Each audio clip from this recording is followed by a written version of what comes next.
Let's take you back to a time when the very idea of a black pilot seemed laughable to most of white America. The 1930s and early 40s were an era when segregation wasn't just policy, it was a religion. The U.S. military, the institution that would later call itself the defender of freedom, refused to let black men fly. Not because they lacked skill, not because they hadn't tried, but because the men in charge were certain African Americans lacked the intelligence, courage, and reflexes to handle complex aircraft. This belief was codified in 1925 when the Army War College published a report asserting that black soldiers were cowardly under fire, couldn't lead, and had cranial structures unsuited for aviation. Literally, they argued that black men's skulls were shaped wrong for piloting. Civilian aviation wasn't much better. When black Americans applied to flight schools or the civilian pilot training program, launched in 1938, they were largely turned away. The sky itself was segregated, pressure began to mount. Organizations like the NOC and the Black Press, especially the Pittsburgh Courier and Chicago Defender, hammered at the injustice,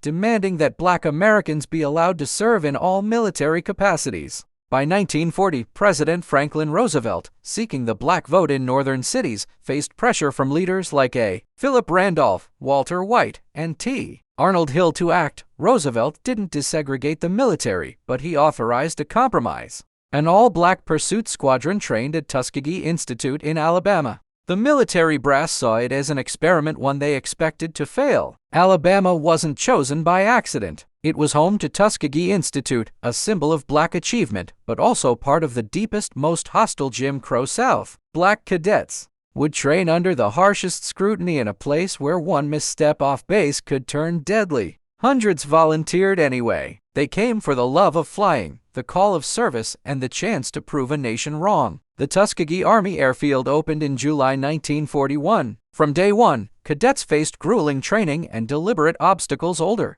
planes, delayed equipment, white instructors who doubted their potential. Washout rates hovered around 50%, higher than other programs, possibly intentionally. The first class of 13 produced just 5 graduates, including Captain Benjamin Oliver Davis, JRB, son of the Army's first black general. These men endured the same curriculum as white cadets: ground school, primary, basic, and advanced flight training, but under extra pressure to succeed. Every mistake would be seen as proof of racial inferiority. By March 1942, these 5 became instructors, and the program expanded. The 99th Pursuit Squadron, activated in 1942, deployed overseas to North Africa in April 1943. Their first combat missions were uneventful patrols, but soon they faced real fighting in Sicily and beyond. On July 2, 1943, Lieutenant Charles Hull scored the squadron's first confirmed kill, a German Focke-Wulf 190, and the black press celebrated. Skeptics remained. Colonel William Mumere claimed in a report that the 99th lacked aggression and recommended they be pulled from combat.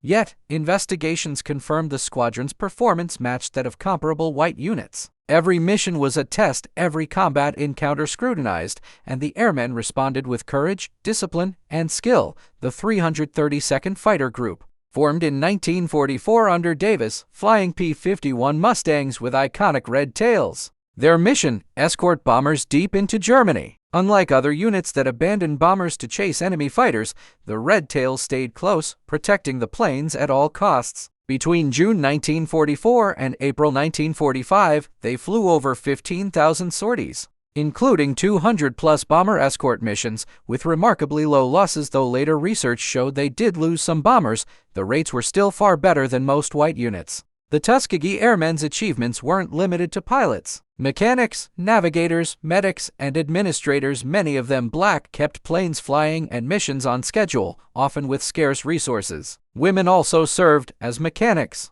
clerks, and nurses, facing both racial and gender discrimination. Their fight extended beyond combat. In April 1945, the Freeman Field Mutiny saw black officers challenge segregation in an officers' club, risking court-martial to demand equality. They demonstrated that their battle wasn't only against German pilots, it was against a racist system at home.